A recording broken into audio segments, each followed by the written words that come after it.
Le Seigneur soit avec vous. Évangile de Jésus-Christ selon saint Jean.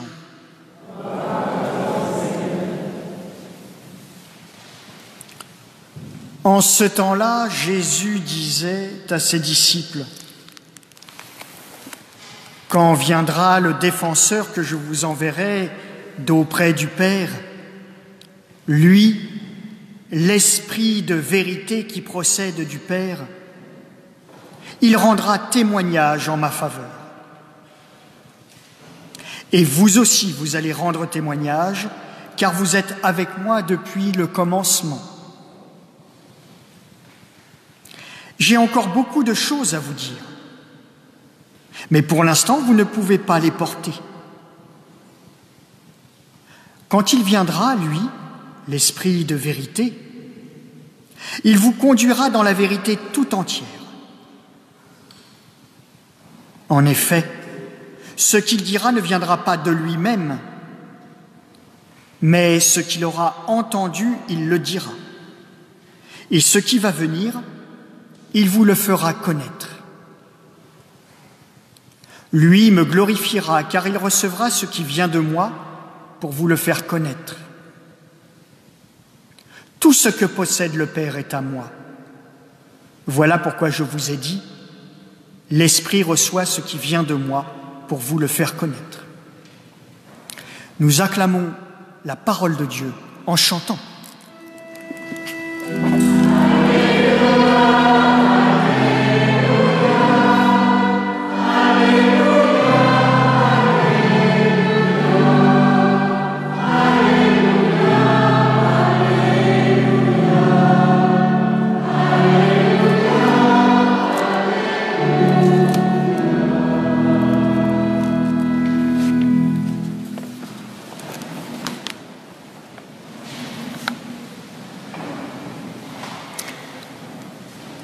Je ne sais pas si vous vous rendez compte, mais cela fait déjà 50 jours que nous avons fêté Pâques. Et il s'en est passé des choses dans notre vie depuis. La vie a repris son cours avec son lot de routine.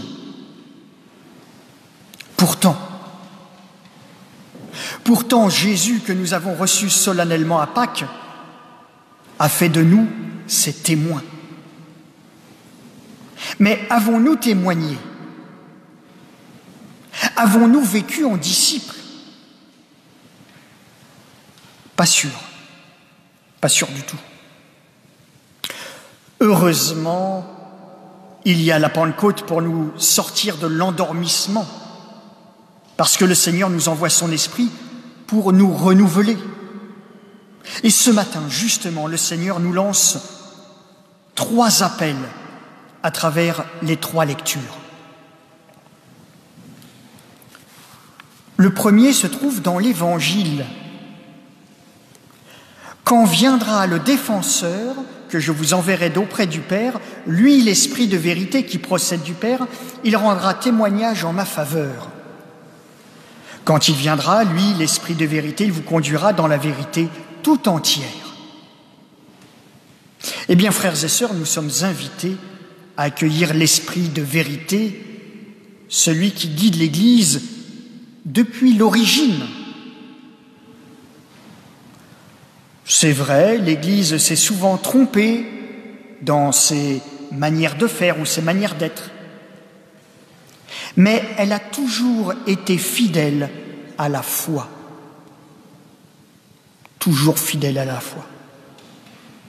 Elle nous a transmis la vérité, c'est-à-dire Dieu lui-même.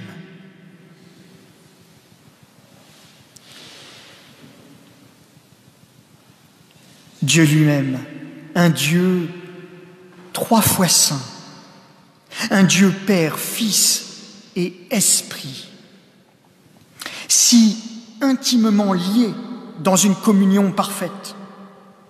Et c'est aussi à cela que nous sommes appelés. Comme Dieu est communion en lui-même, nous devons nous aussi vivre en communion avec lui et puis entre nous. Deuxième appel. Marchez sous la conduite de l'Esprit Saint et vous ne risquerez pas de satisfaire les convoitises de la chair. En effet, il y a un affrontement qui vous empêche de faire ce que vous voudriez, mais si vous vous laissez conduire par l'Esprit, vous n'êtes pas soumis à la loi.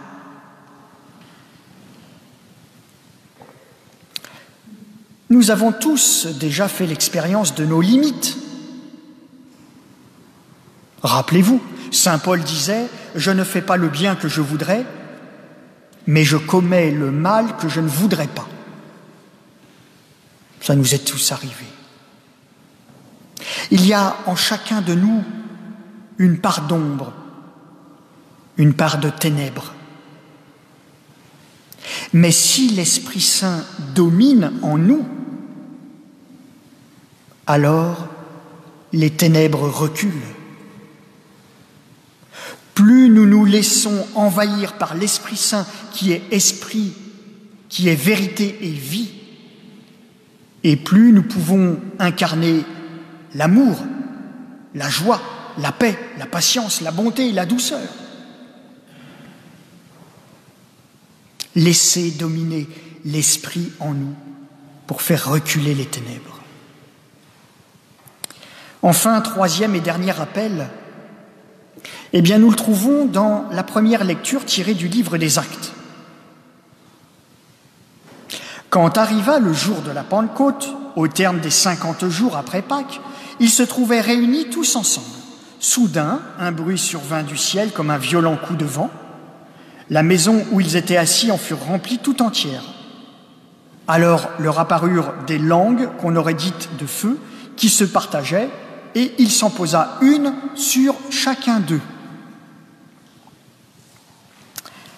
À partir de ce moment-là, les disciples deviennent apôtres et ils commencent leur mission. Alors nous aussi, nous avons reçu l'Esprit Saint. Rappelons-nous, nous l'avons reçu le jour de notre baptême et puis aussi le jour de notre confirmation. Eh bien, l'Esprit fait de nous des agents du Seigneur. Il fait de nous des témoins, bien plus, des coopérateurs de Dieu.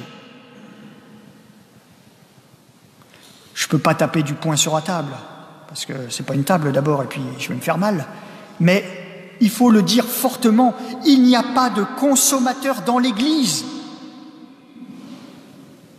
Il n'y a pas de consommateur dans l'Église.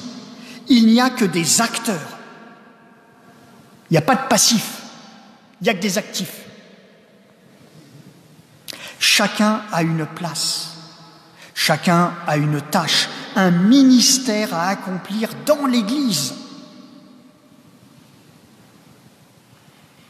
Et en paraphrasant John Fitzgerald Kennedy, ne vous demandez pas ce que l'Église peut faire pour vous, demandez-vous ce que vous pouvez faire pour l'Église.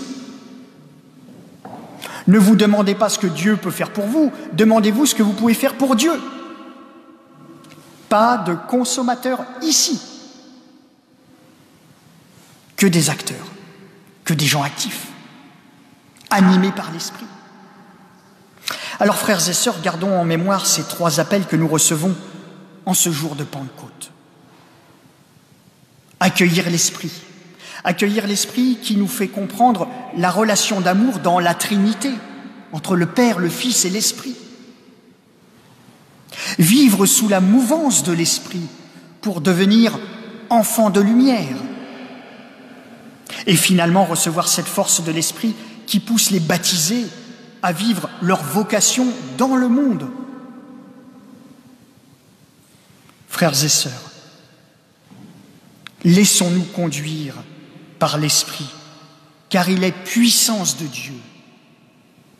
Il est ce compagnon de route qui nous fortifie pour être artisans de paix, de joie et d'amour. Il fait de nous des hommes et des femmes nouveaux pour témoigner du Christ. Viens, viens Esprit de sainteté, viens Esprit de lumière, viens Esprit de feu, vient nous embraser. Amen.